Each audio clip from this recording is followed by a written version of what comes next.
Hello and welcome back to Fiction Hack, the podcast where we hope to enhance our understanding of the modern story. I'm Colin Monroe and this is Ross Lawhead. Hello, and so we are on part 2 of our Halloween special. This is part Universal Monsters, part 2. Last time we were talking about, well, why don't you tell us, Ross? Yeah, well, we were talking about Universal Monsters, believe it or not, and we covered kind of the early stages, the genesis, and just kind of all the factors leading up to what was essentially a new genre for film. And you know what? Yeah. If you haven't listened to part 1, then stop listening to part 2. Go back and listen to part 1. What are you doing? Sort your Yeah. life out. Why are you jumping in part 2 when you haven't listened to part 1? And we're doing 3 episodes in our Halloween special. Yes. Next week will be... What's next week going to be? It's the Lost Dracula manuscript. Cool. What I believe is an early draft of Dracula, the book by Bram Stoker, which has been uncovered just a few years ago. So, Great. deeply Okay, excited. so I don't think we need to summarize too much what we were talking about in the last episode because people can go listen to it if they haven't already. Yep. So we ended, though, with you just getting into the first sort of crossover movie. Yeah. Involving 2 characters from previous movies. Exactly, and that's the distinction that needs to be made here. Because I think although technically there were kind of crossover characters in film, there was one movie called Sherlock Holmes. There's some French... Arsene, I can't remember, I wouldn't even be able to pronounce it. But there were sort of 2 characters from 2 literary franchises which had kind of a mashup movie together.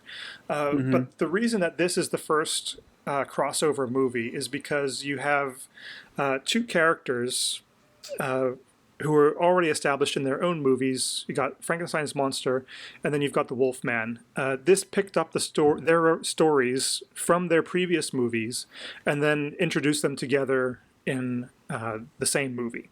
Right. So you've got that continuation from both of those as well. And we're all very familiar with that nowadays from what Marvel are doing and things. Exactly. This is kind of where it all began. It was the first time they did it. And it's kind of strange. I'm just looking here right now at just the rating that Rotten Tomatoes has given Frankenstein Meets the Wolfman, and it's only 25%. And IMDb gives it 6.6, but I think it's actually a better movie than that. It seems a bit incomplete, but it does a lot of things correct. And one of those things is that it gives a really long lead-in before the crossover happens.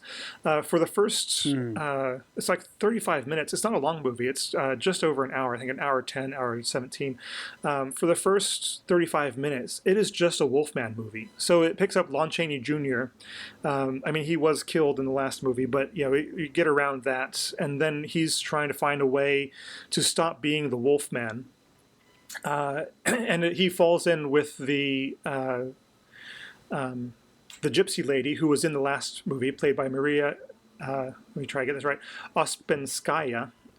So you have another character from the previous movie who's joining that same character as well, and he's thinking, well, shoot, how can I stop being this Wolfman? There must be someone who can help me. Maybe some sort of scientist, perhaps.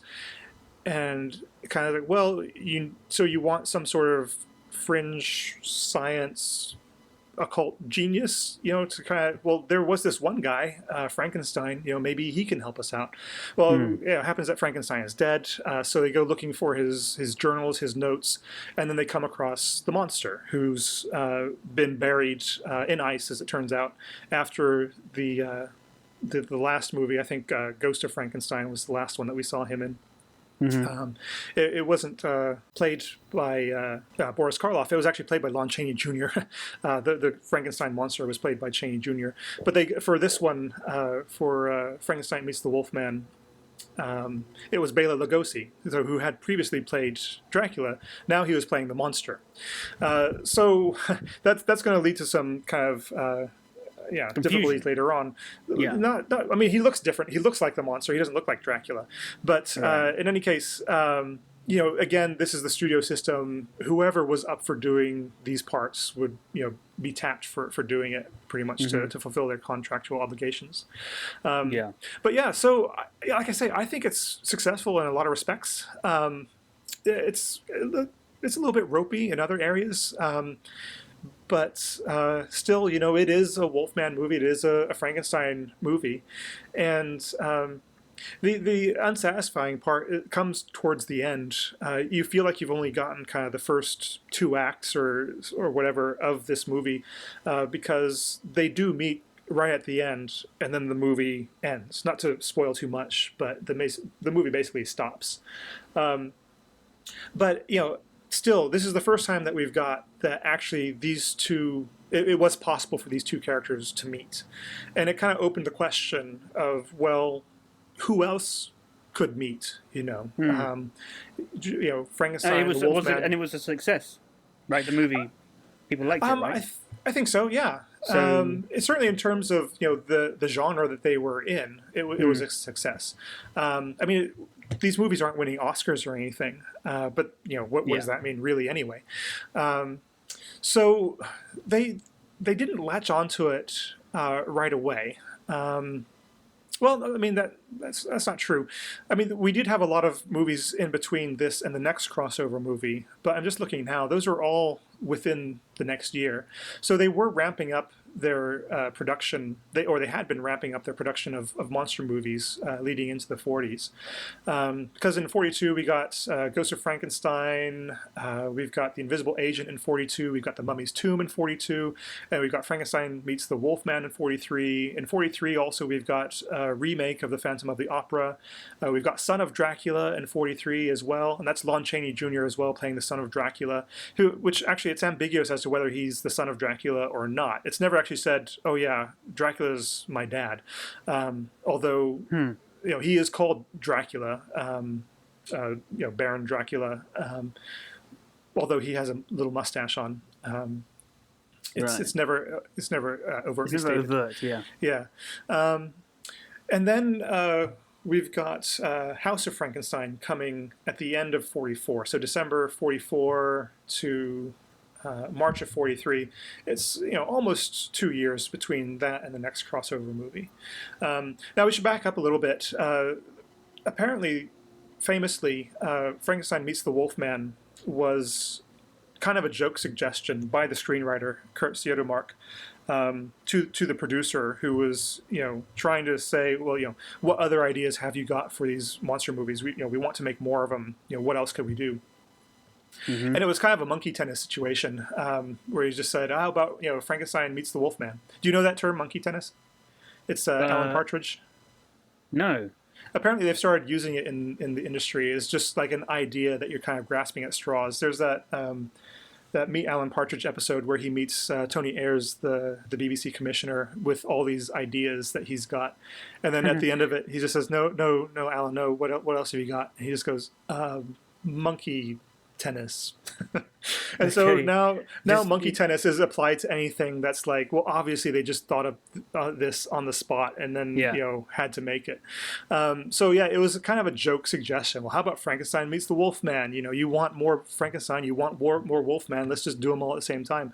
Mm-hmm. And apparently the producer didn't get the joke and just decided, well, okay, he called him up the next day and said, well, let's do it. I mean, I think that's selling the producer a little bit short, because the producer didn't make that movie because he didn't have a sense of humor. The producer made that movie because he was looking at, well, we do have these two franchises. Let's put them together, and we will make a movie with that appeals to the audiences of Frankenstein and the audience of Wolfman. Whether or not those were recognized as the same or different, maybe I was beside the point. But in any case, they made the thing, and it exists, and it's the first crossover movie. And yeah, I think it was a success, because we've got House of Frankenstein that came out the next year. And again, not that well thought of these days, but I still think it's definitely worth a look. It does have Wolfman. It's got Frankenstein in it. It's also got Dracula in it, and we're getting a little bit stretched or a little contrived, shall we say, to keep putting these monsters together in the movies, you got to find out more and more obscure reasons, and this one actually kind of works.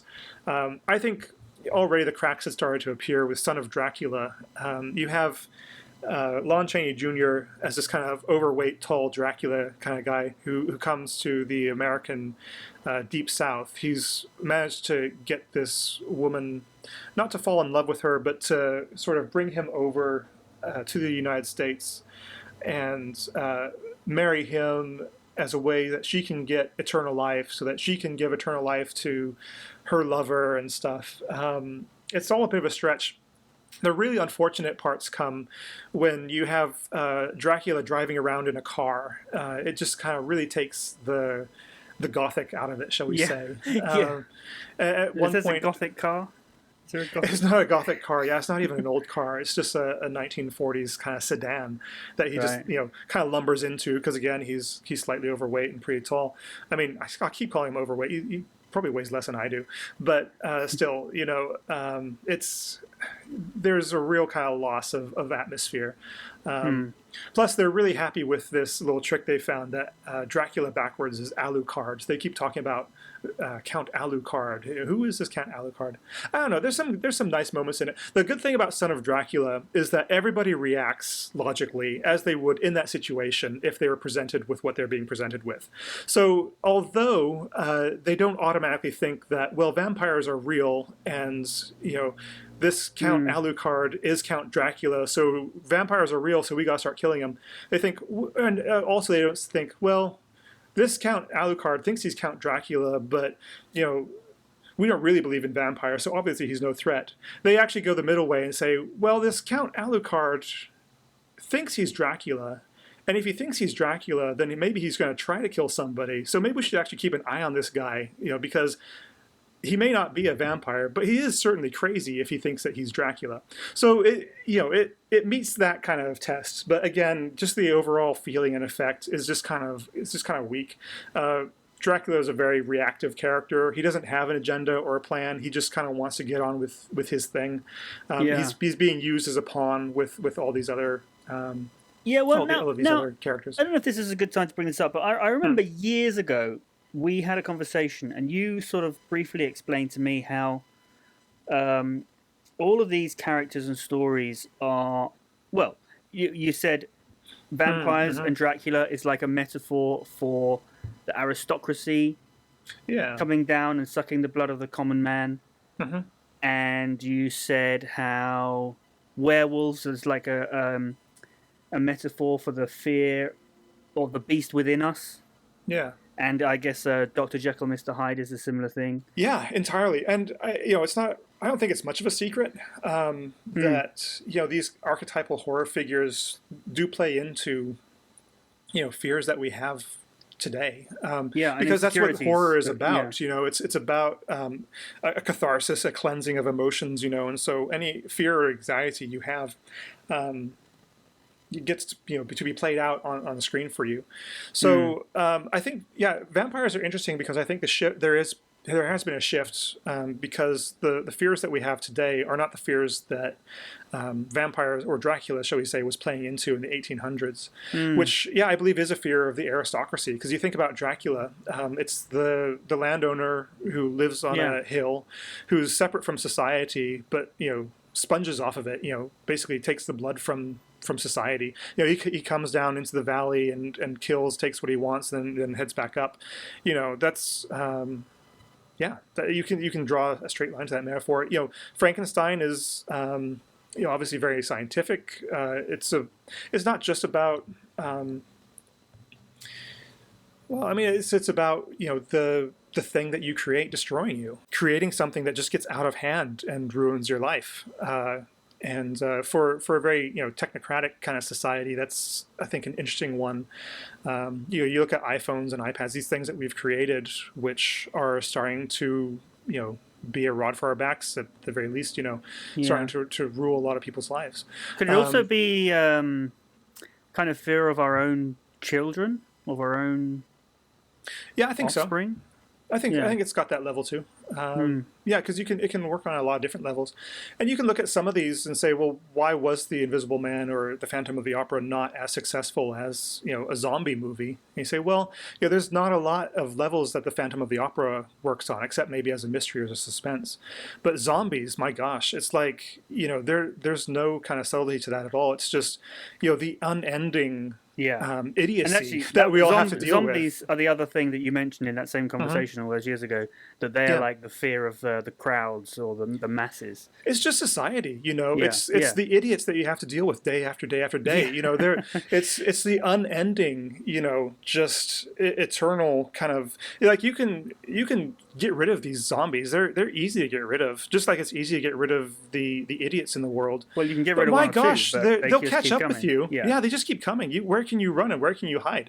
And then Wolfman. I think that's the reason. If you watch the 1940s Wolfman, the original Lon Chaney one, I think it's. I don't know if they did it by accident or how kind of overt it was. I haven't found any sort of interviews or really kind of exegesis to kind of support this, but it is about. I think it is very masculine. They keep trying to subvert it recently and say, well, women are vampires because of the moon and because of menstruation or whatever. But I don't think that's it at all. I think it is a very masculine kind of movie, and I think it's one that should be recognized more in kind of the current culture, where we're getting women sort of speaking up and saying, I've been basically victim to male attacks, because the Wolfman, the Lon Chaney Jr. Wolfman, he goes through the first part of that movie very much like a predator. He fixates on this young woman,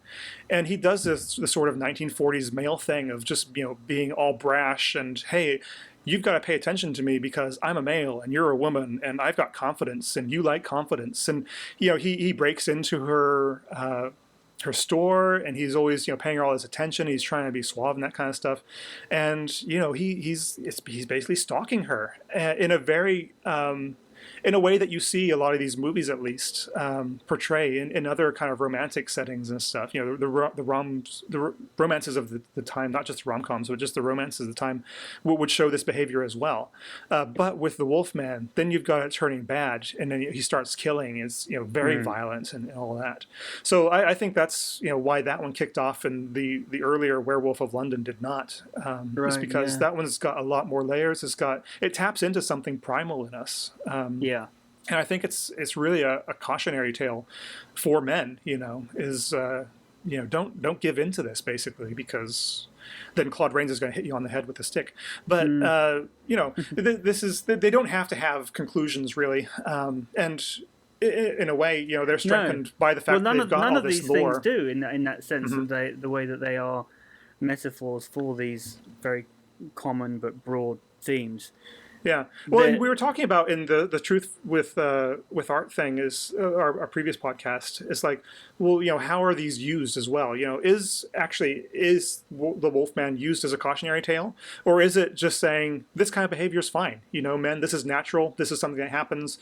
Feel bad about it for a little while, but keep doing it. But just saying this is how it is. It's like the class system. If you're talking about vampires being a metaphor for the aristocracy, well, it's just saying. It's not like you can kill them with a wooden stake or garlic or whatever. It's just like that's not what we're supposed to take away from the movie, is it? But it's just that's how it is. It's just there is a class system. Or what I mean, things have changed, but a bit, but it's still an element of that. Yeah. Yeah, I think maybe we should do a podcast on vampires, because we'd have to analyze again what that means, because there's no aristocracy that we're afraid of right now. No, it's not in the same way. Not in the same way. But maybe things have drifted away from that. Well, Joss Whedon with Buffy the Vampire Slayer, he did say at one time that the vampires in his show were a metaphor for people who'd had power, who had power over you. Generally I think they were men mostly, in that show at least. And it had to play with more kind of generational things, because Buffy was a high school student and then a college student, and then But actually, thinking about it now, even in like the Twilight series, there was even in that there was like this sense that because the vampires are immortal and so they live forever, and they have these very old houses and families that go back years, and that is like the aristocracy and the these well, maybe we spoke too soon when we said that there's no aristocracy today, because I mean, you look at the American political system, even the British one, totally. With Britain, it's all the old boys network and stuff, and you've gone to Eton and all that. Even if you're a racial minority or you're a woman, you've still got this kind of upper class education. And I think in America as well, although you may not be from a political background, although George W. Bush obviously was, and so was George Bush. They went to Yale and Harvard and all these places. Even if you are someone like a Donald Trump, then you have this old world mentality, or he's very much played on let's make America like it was in the 1950s. A lot of people are saying, well, you know what, it wasn't that great in the 1950s. It was for me. It was exactly. If you're a white guy, it was great. It was heaven on earth. So I think maybe the vampire thing still holds today, and I think maybe we have to recognize that resurgence as being something with the younger generation, who is I think more open-minded, more accepting, certainly, less prohibitive, shall we say, without making a judgment one way or the other as to whether that's good or not. They're looking at, well, what are we facing? What are the obstacles that we're facing in trying to change the world to the world that we want to live in? And they're seeing these people who are more prohibitive, saying you cannot. Well, you can be gay, but you can't have a cake made for you for your wedding or any of that kind of stuff.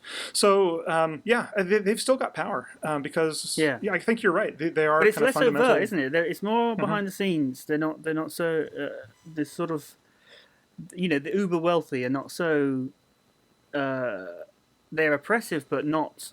They don't do it in their own name, or they do it through. By being shareholders of companies, and they just and that is kind of reflected in modern vampire storytelling in this whole in Twilight, that the vampires are very much behind the scenes, separate from society, separate from society, like a secret society, and also in is it Underworld with Kate Beckinsale? In that series that was very much the case too. So maybe we did definitely speak too soon. I think we spoke too soon. But so all right. So should we talk more about the expanded universe? Should we go back into that? Okay. So I mean, House of Frankenstein is worth a watch if you're interested in this kind of stuff. If only for seeing Boris Karloff again. He's not the monster. He's billed as the mad scientist, and he does an amazing job. It's a very understated performance, but he's still just a sort of a gravity point of attention. You just have to watch him when he's on screen. It's got Wolfman in it again. It's got. Dracula in it as well. It's got John Carradine as Dracula, taking over from Lon Chaney Jr. in the previous one. Then we've got House of Dracula, which again kind of treads the same ground, and I think that's kind of the weakest of all of them. And I think that quite apart from just the difficulties in trying to get all these characters together in the script, I think they were seeing that these movies aren't actually kind of appealing to a broader audience, because the same number of people will come and see the Mummy's ghost. So why have all three of these these monsters in the same movie when you can make the same? It was just harder to make, and you can get the same amount of people in with just one. But and I also kind of like making their audience more and more niche by just becoming constantly self-referential. Because I think I thought this about Austin Powers. Right. First Austin Powers was brilliant because it referenced so many movies of a particular period and genre, like spy, 60s spy movies. And just 60s movies, in a way. But then Austin Powers 2 was kind of a parody of the characters they created in Austin Powers 1, and not so much. There was nowhere near as much references to other, that period. And it became less and less about the rich source material and more about what just repeating the same jokes? I think it's an interesting question. So, I mean, your question is basically, is the audience getting tired or are the filmmakers getting lazy? Yeah. Yeah, I don't know. I think probably in this case, maybe both.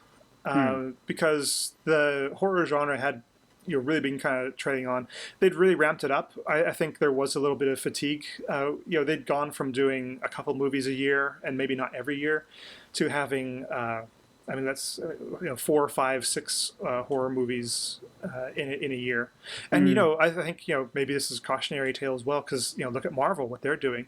They've gone from doing one superhero movie a year. I think 2010 didn't even have any. They didn't have any movies come out. Now they're doing 3 a year. And could very easily go to 4, I think. And yeah, I think the strain was definitely starting to show in this case from a quality point of view. You can kind of see, although the actors were committed. Lon Chaney still well into it. Just his enthusiasm to. I mean, he loved the Wolfman. He loved playing it. He even did it for like Mexican television or something once, as they wanted some sort of cameo. He said, "Yeah, sign me up. I'll go down. I'll put on the makeup." He loved the character. I think just looking at his track record, he was Dracula, he was the monster, he was the mummy, he was he was well into it. The thing that kind of the nail in the coffin, so to speak, was Abbott and Costello meet Frankenstein, and I think that was an acknowledgement by the studio that they'd basically gotten all the mileage that they could out of the whole monster thing. Why not have a kind of... It wasn't really a last hurrah, but it was basically like, well, it was basically monkey tennis again. It's like, well, what... Right, yeah. What can we possibly do? Once they start it was a parody, yeah. That's the sort of... Well, here's the thing, is that end, it had gotten to the point where it was hard to tell, because I've only watched Abbott and Costello just for the first time a week ago for this. And I was surprised to see kind of how closely the plots were similar to House of Dracula, House of Frankenstein, and also how straight they played the monsters. So although Abbott and Costello are comedians and they were funny in the movie, the plot that's there for the monsters is no real different to the ones they had before. You still have Lon Chaney wanting to not be the Wolfman anymore and trying to find a way. You still have Dracula having this some sort of circular resurrection story. You still have them finding the monster somewhere, which is how they always found him before in the previous 5 movies or whatever. So it had gotten to the point where it was hard to tell. You throw a couple actual comedians into the mix, and it doesn't really upset things that much from a narrative point of view. But I was also interested to see that this was the first time that Bela Lugosi came back for Dracula. Although they had kind of shown images of him in previous Dracula movies, this is the only time that he had come back for the part again. Which, given his enthusiasm for the character at the outset, and the fact that he still wanted to appear in these movies in the meantime, is kind of interesting. Like I mentioned in the last episode, he was the monster in one of the Frankenstein movies. He was in the Wolfman movie as Bela the gypsy. So he was well up for it. But this was actually, Abbott and Costello is the first time that I noticed a lot of kind of the cliches, shall we say, coming up. Where Dracula before, in his original movie, he never had his cape right up across his face. Well, in this one, he has his cape right up across his face. The monster lurches around. This is the first time he actually says, "Yes, master." He's calling people master all of a sudden. He's not. He isn't actually an emotional character. That's interesting. So the things that we remember are from when it got bad, from when it. Yeah, essentially. Lost its integrity. It lost its, when things started to fall apart. And in Abbott and Costello, Meet Frankenstein was a hit. It was a shot in the arm for both the monsters and... right, but that doesn't mean it wasn't a sellout. No, exactly. It was a successful sellout is what it means. In both senses, yeah. Because they went on, they did Abbott and Costello meet Boris Karloff, meet the killer, Boris Karloff. Apparently, Karloff didn't want to play with the other... anybody else. Abbott and Costello meet the Invisible Man. Abbott and Costello meet Jekyll and Hyde. And by that time, it basically stopped. And what year are we up to now? What year are these movies? So, okay, Abbott and Costello Meet Frankenstein is 1948. So we're getting to the end of the 40s and the start of the 50s. And in the 50s, there was, everything was switching over to science fiction movies anyway. I think, you'd had kind of the Westerns during this time as kind of the alternative popular genre. But I think with science fiction, there's still a lot of play into people's fears and anxieties, especially at a time where nuclear power is being developed and used against people. People and a lot of interest in kind of astronomy, cosmology, all that kind of stuff is people's just kind of. Yeah, well, not just their fears, but just their interests were somewhere else and wanting to play this out in their fiction. And so, you had science fiction kind of taking the place of horror, and doing a better job of addressing people's kind of concerns and interests in that way. You do have a kind of interesting dogleg, which was Creature from the Black Lagoon, which people keep insisting is one of the big universal monsters.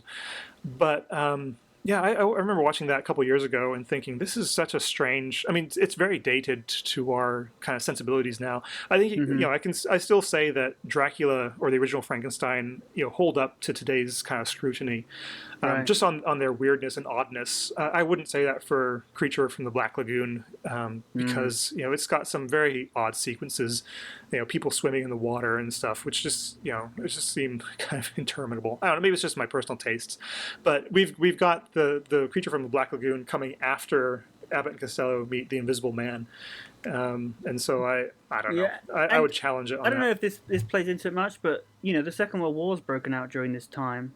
Has that affected things? I think so. I think maybe people were actually kind of a little tired of just horror. They'd had enough horror themselves.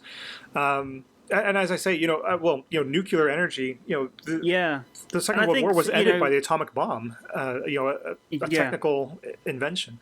And I think that's why people started to get more of an appetite for science, and and then people started after the war. You could almost say the war led into the Cold War, but also the space race and things. And so I guess there's more of an appetite for science post-war, and yeah, it's a lot easier to look at these genres kind of in retrospect, and it's hard to kind of look at why are superheroes popular today. Maybe we can do an episode on that, but it's hard. It's kind of easier to recognize the fears of others than your own fears, perhaps. But I think this. But horror comes back. There's a resurgence again in the '70s. They kind of picked up the pieces. So to speak. And there is a theory of genre cycle, which is this. You get kind of the outliers and the inventors of the tropes and the cliche, what become the cliches, and then you have a golden age, and then you have a decline, and then you have the spoof or lampoon kind of jokey age, and then it lies dormant for a little while, then it comes back around. I'm not sure how much that is actually true, but I mean the horror genre in this case it does kind of play it out because that's what's happened here. But in any case, I don't know. It's an interesting little period, and I think it's if people want to go and study it, it is a fruitful one and kind of a fun one. But what do you think? Okay, so another thing that might be quite interesting to talk about is just briefly. Halloween. Obviously, for people who don't know, I'm in the UK, and Ross, you are in Texas. And the great country of Texas. So you used to live in the UK. That's how we became friends. But obviously, Halloween is something that's very different in the UK to what it is in the States. So I don't make any plans for Halloween. All right. It's not really a big deal to me. I lived in Britain for over 25 years, as you can tell by my thick British accent. But I did grow up in both countries actually. We bounced around for a little bit, so I did have the experience of the American Halloween as a kid, you know.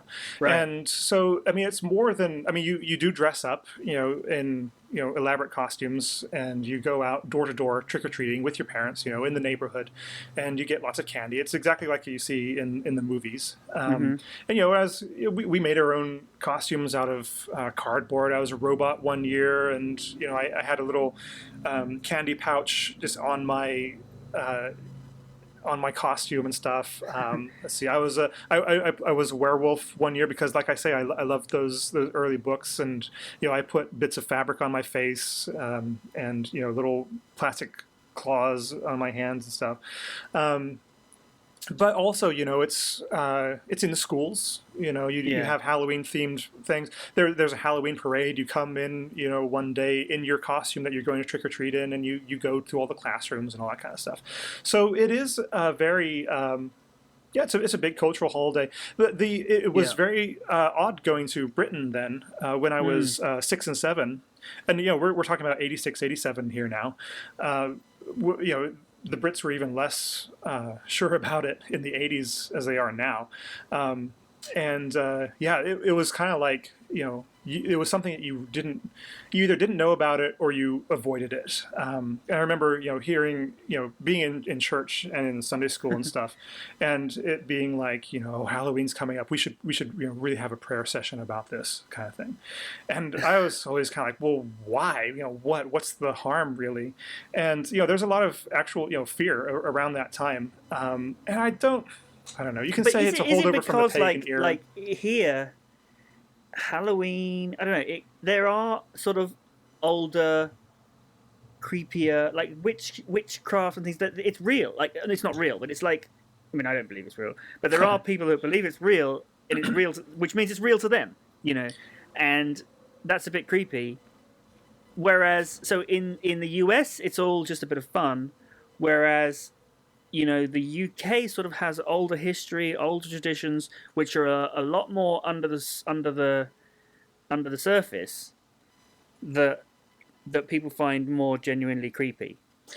Maybe, I don't know.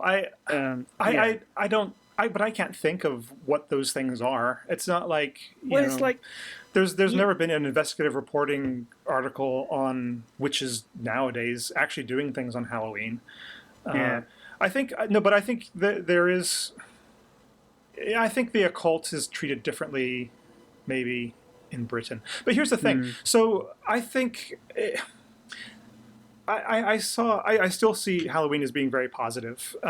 Because you know, what we were talking about horror earlier is that it is something to just kind of expunge your fears, you know, just to kind of get them out in the open, and actually to treat the occult as a joke isn't to kind of minimize the potential importance of it, but it is to take away the power of it. It's saying, well, you know what, you know, demons may be real, but they're also pretty comical and funny. And especially, I mean, even if you are a Christian, there's all the more reason to celebrate Halloween and to make a joke of this stuff, is by saying, well, you know what, this occult stuff, it doesn't have any power. We can make a joke of it because it's not, because, you know, although it may be real, it's not a serious threat. And I believe that as a Christian as well, you know. It's like, you know, there's not vampires and stuff like that, but there is, but as, you know, especially little kids, you know, to understand that, you know, there are things in this world that can scare us, but not harm us necessarily, you know. We can kind of participate in taking power away from them. I think that's a positive thing to do. And isn't the origin? Isn't that what Halloween is all about? Like, literally, that is the origin of it all, isn't it? All Hallows Day. It was like a festival. Well, because November the 1st is All Saints Day, and then you got All Saints Evening, which is Eve, which is the day before. Probably. Right, I think you celebrate all the saints on that day, and the day before you celebrate kind of all the past, you know, the spirits and the goblins and stuff. You not celebrate them, but you have this kind of almost a kind of public ridicule of them, and that's a way to kind of get the fears of society out, to kind of deal with all this stuff. And I think that you know, obviously and that's the important part, to show that they are defeated by the saints who are coming the next day. Completely. And also I see it as being an anti-venom. Do you know how an anti-venom works? It's like an inoculation. It is a small dose of the actual venom that you put into your bloodstream so that it can get used to fighting that. Yeah. So your body gets used to fighting that type of venom, so that when it comes across the larger dose of that venom, usually a snake or something like that, then it knows what to do. It's like, okay, I know how to handle this now. And I completely would put my hand up and say I've seen that, in British society and American society. It's like America knows, well, how to deal with this type of fear, shall we say, and whereas the Brits get very kind of uptight about it. I remember, in my church in Oxford, which was, very, very open church. We call it a low Anglican church. It wasn't much about the rules or the smells and bells, as they call it. But they were very uptight about Halloween, and they always planned what they call a white party, the alternative to a Halloween party. Whereas, for God's sake, let's not dress up as ghosts, but let's just all, get together and do something wholesome together. And I don't think I ever went to any of them because I couldn't stand it. But this is the thing, is that I could have, because they never had them on Halloween. They always had them on the Saturday or the Sunday, which was invariably not Halloween. It would be like October 27th, 29th, something like that. But, they would never do it on actual Halloween on Tuesday because everybody's busy on Tuesday. Who's going to do this white party on a Tuesday? I've, got stuff to do. So, even their fight against Halloween was very ineffectual. Well, they probably had people doing both. Right. Well, this is what I'm saying, is I could have done both if I wanted to. Yeah. But, anyway. So are you doing anything this Halloween, or is... I am. I don't know what we're doing. Is your son a bit young still? I mean, my wife is really big into Halloween. And actually just me watching all these kind of old monster movies is part of the lead. And we celebrate kind of Halloween as you would Christmas almost. The entire month, the whole is month, almost about it. I've got a mug that's my Halloween mug. I get it out in October, and it's got little eyeballs on it and stuff. And that's my coffee mug. Cool. And we think about, well, what Gothic novels are we going to read this month? What movies are we going to watch? Last year, we had our son who'd just been born. He's about 6 months old, and I made a little fox outfit for him. So we're facing severe budgetary constraints this year, so we're scrambling a bit for costumes. But we'll work out something, and then you go around. You can still walk through the neighborhoods and see, well, who's decorated their houses. Who's got the best decorations. Sometimes they'll have a little ad hoc haunted house through someone's garage or something like that, and that'll be kind of fun to do. But another thing that affects things in the UK is that we have Guy Fawkes Night, which is just like within a week afterwards, 5th of November, which you don't have in the States at all. I mean, maybe people know about it, know about Guy Fawkes and everything. Guy Fawkes is kind of the British 4th of July, in the same way that Bastille Day is the French in the sense that 4th that's of the July. day we let off fireworks. Exactly. Well, but that's the similarity ends there. I mean. I mean, in America, you're celebrating independence. In Britain, you're celebrating things just staying the same. Well, we're celebrating Guy Fawkes failing to bring down the government. So in a way, we're celebrating the opposite. We're celebrating the fact that we're still dependent on the government. And why not? Why not? Why shouldn't that be something that's celebrated? But then in France, you've got Bastille Day. That's their that's their day that let up fireworks. I don't know what it is in other cultures, but I think maybe that's another reason why Halloween didn't unless you're really into like witchcraft and evil, people just didn't really get into Halloween because we had Guy Fawkes and that was always a big thing. Yeah, I can see that. And it's and in a way they're kind of merging together a bit, maybe, but I don't know. I don't know either. It's a different world. But anyway, I think next episode will be even closer to Halloween. Yeah. So we can maybe continue this a little bit then. Yeah, we'll get deep into Dracula next episode. Yeah. That's going to be fun. Great. Okay. Well, I'm looking forward to that already. Okay, and, should we wrap up? Yes. Okay, so you can find us on Twitter if you do #FictionHack. You can throw in your 2 cents on the whole Halloween issue, or and if anyone is listening, please do let us know. Yeah, let us know. Because that would be great to hear that someone is listening. Someone's. We're not just throwing this out into the void. Not that it's not fun just doing it. Just even if it's just you and me, that's cool. Yeah.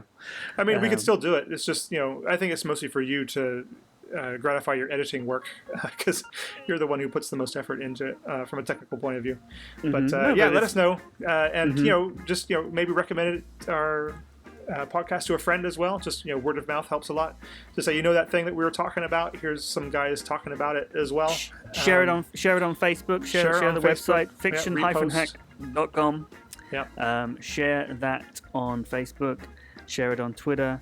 Tell people about it if you're enjoying it. Yeah. If you're not, then just keep it to yourself. Why you're not still listening if you're not enjoying it. So. I don't know. People do. Really? I've had people read all 3 of my books and then give them bad reviews on Amazon. What's the point? Why? Anyway, we won't get into that. But yeah, cool. Yep. All right, so looking forward to next week. We'll see you then. See you then.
And welcome back to Fiction Hack, the podcast where we hope to enhance our understanding of the modern story.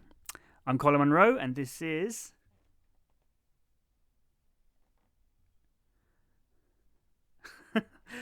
he seems to have cut off. Are you there, Ross? Hello?